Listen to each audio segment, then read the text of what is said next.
प्रधानमंत्री नरेंद्र मोदी 2 दिवसीय यात्रा पर फ्रांस पहुंचे। जी हाँ, एन इवनिंग इन पेरिस तो नहीं कह सकते, लेकिन ये 2 डेज इन पेरिस जरूर था। और इस बीच में क्या कुछ हुआ और उसका दुनिया की पॉलिटिक्स पर और दुनिया के अलग अलग देशों पर क्या असर पड़ेगा, इसको जानने से पहले, क्योंकि यही एक्सप्लेनर हम आपके सामने रखना चाहते हैं, थोड़ा सा पीछे ले जाएंगे। 13 जुलाई 2023 को तब प्रधानमंत्री नरेंद्र मोदी फ्रांस में ही बेस्टिल डे परेड में हिस्सा लेने के लिए पहुंचे थे।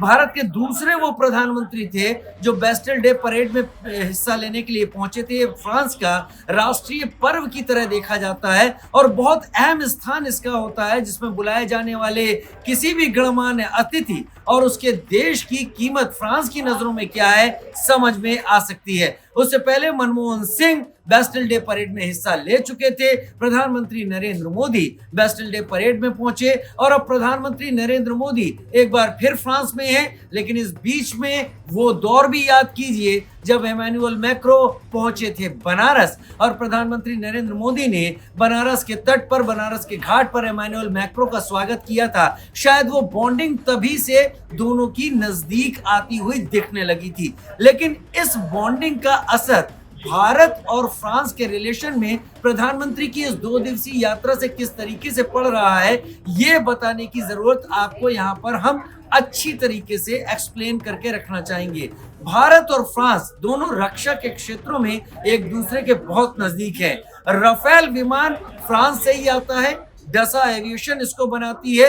राफेल विमान को लेकर जब भारत में राफेल विमान आने शुरू हुए थे तब कितना ज्यादा इसको लेकर राजनीति हुई थी आप शायद भूले नहीं होंगे। लेकिन इन राफेल विमानों की जरूरत भारत को अभी और है और लगातार बातचीत डसा एविएशन के साथ चल रही है, जिसमें फ्रांस सरकार भी अपना एक रोल निभा रही है। 26 राफेल विमान जो कि भारतीय नेवी के लिए लिए जाने हैं, वो एक अहम बातचीत के दौर में है और बहुत जल्दी वो भारत में होंगे और इंडियन नेवी को अपनी सेवाएं दे रहे होंगे, जिसके बाद भारत समुद्र में भी अपनी बादशाहत कम से कम हिंद महासागर क्षेत्र में पूरी पुख्ता तौर पर सामने रख पाएगा। लेकिन राफेल का एक और वर्जन आ गया है जो कि उन्नत वर्जन है।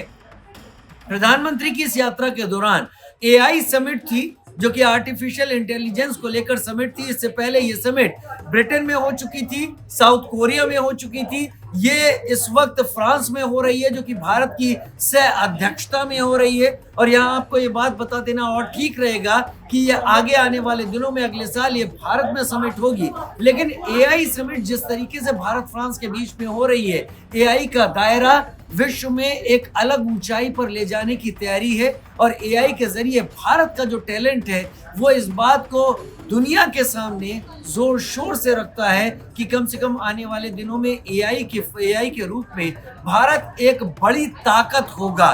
फ्रांस ने इस चीज को समझा है, तभी फ्रांस और भारत इसकी सह अध्यक्षता कर रहे हैं और एआई को लेकर, नवाचार को लेकर फ्रांस और भारत नजदीक आ रहे हैं। हालांकि इसके साथ फ्रांस और भारत ने स्टार्टअप्स को लेकर भी एक नए समझौते की बात सामने रखी है।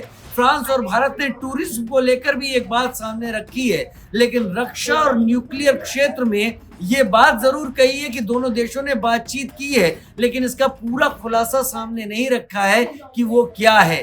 फ्रांस भारत को स्कॉर्पियन परमाणु पनडुब्बी या स्कॉर्पियन पनडुब्बी बेचना चाहता है और भारत भी लेने में इंटरेस्टेड है। उसको लेकर कितनी बातें हुई हैं इस बारे में पूरी तौर पर, पुख्ता तौर पर खुलासा सामने नहीं रखा गया है। लेकिन जो न्यूक्लियर रिएक्टर हैं उनको लेकर जरूर बात हुई है। छोटे रिएक्टर और मध्यम रिएक्टर की बात हुई है कि उनके जरिए भारत के दूर दराज के क्षेत्रों में भी बिजली की पहुंच और उपलब्धता सुनिश्चित की जा सके। ये एक बहुत खास तरीके से इस पूरी वार्ता के हिस्से में उभर कर आया है। लेकिन क्या भारत और फ्रांस यहीं पर रुकने वाले हैं? नहीं, इतना तो नहीं है। भारत और फ्रांस एक वैश्विक तौर पर एक ऐसे गठजोड़ की तरफ इशारा कर रहे हैं जो गठजोड़ दुनिया में भारत के उस रूप को सामने रखने जा रहा है जहां पर आर्टिफिशियल इंटेलिजेंस में भारत एक लीडर बनेगा और फ्रांस उसको सपोर्ट करता हुआ दिखाई पड़ेगा, क्योंकि भारत के पास वो टैलेंट है। फ्रांस के पास फिलहाल एज हो सकती है, लेकिन भारत एआई में बहुत तेजी से आगे बढ़ रहा है। अब बात डिफेंस सेक्टर की कर लेते हैं। यहाँ पर जरूर फ्रांस चाहता है कि वो फ्रांस भारत को हेलीकॉप्टर बेचे, स्कॉर्पियन पनडुब्बी बेचे, इसके साथ राफेल की सेल करे, राफेल बेचे, और भारत यहाँ पर भारतीय सेनाओं के मुताबिक, भारतीय आर्मी हो या भारतीय एयरफोर्स हो या भारतीय नेवी हो, उनकी जरूरत के मुताबिक ही आगे बढ़कर इन सौदों पर अपनी बात रखने वाली है। कितनी ये बात हुई है इस बारे में कुछ भी स्पष्ट तौर पर सामने नहीं है, लेकिन फ्रांस के राष्ट्रपति इमैनुअल मैक्रों और प्रधानमंत्री नरेंद्र मोदी का राष्ट्रपति विमान में मार्सेले तक जाना, वहां द्विपक्षीय बातचीत को अंजाम देना, और जब प्रधानमंत्री नरेंद्र मोदी अमेरिका के लिए रवाना हो रहे थे तब फ्रांस के राष्ट्रपति का प्रधानमंत्री मोदी को सी ऑफ करने के लिए एयरपोर्ट पहुंचना, ये कुछ ऐसी चेन ऑफ सीक्वेंस है, ये चेन ऑफ इवेंट्स है जो और सारा एक्सप्लेनेशन मांगते नहीं है, इशारा जरूर दे देते हैं क्यों एक राष्ट्रपति एक देश के प्रधानमंत्री को सी ऑफ करने के लिए एयरपोर्ट पर पहुंच रहा है। ये भारत की कीमत फ्रांस की नजरों में और फ्रांस भारत दोस्ती को बहुत अच्छी तरीके से सामने रखते हैं।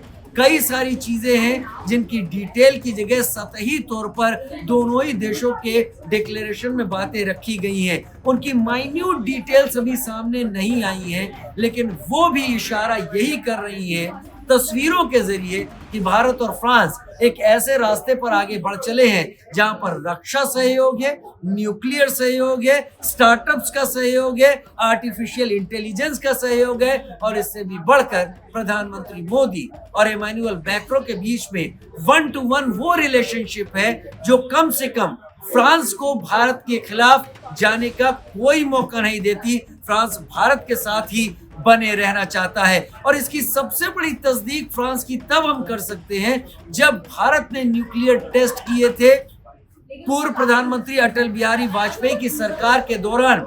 तब कई देशों ने भारत के खिलाफ प्रतिबंध लगाने की बात कही थी, अमेरिका ने प्रतिबंध लगाए थे, लेकिन फ्रांस अकेला था जो भारत के साथ लगातार खड़ा रहा था। ये वो दौर था और ये प्रधानमंत्री नरेंद्र मोदी का आज का दौर है। हम तस्वीरों से समझ सकते हैं भारत और फ्रांस किस राह पर आगे बढ़ चले हैं। एक्सप्लेनर में हमने आपको बताया किन किन क्षेत्रों में भारत और फ्रांस नजदीक आ गए हैं, लेकिन तस्वीरों की बात करके हमने आपको यह इशारा जरूर दिया कि भारत और फ्रांस कितना नजदीक हैं, आगे आने वाले वैश्विक समीकरणों में कितना एक दूसरे के साथ हैं। फिलहाल इस एक्सप्लेनर में इतना ही। नमस्कार।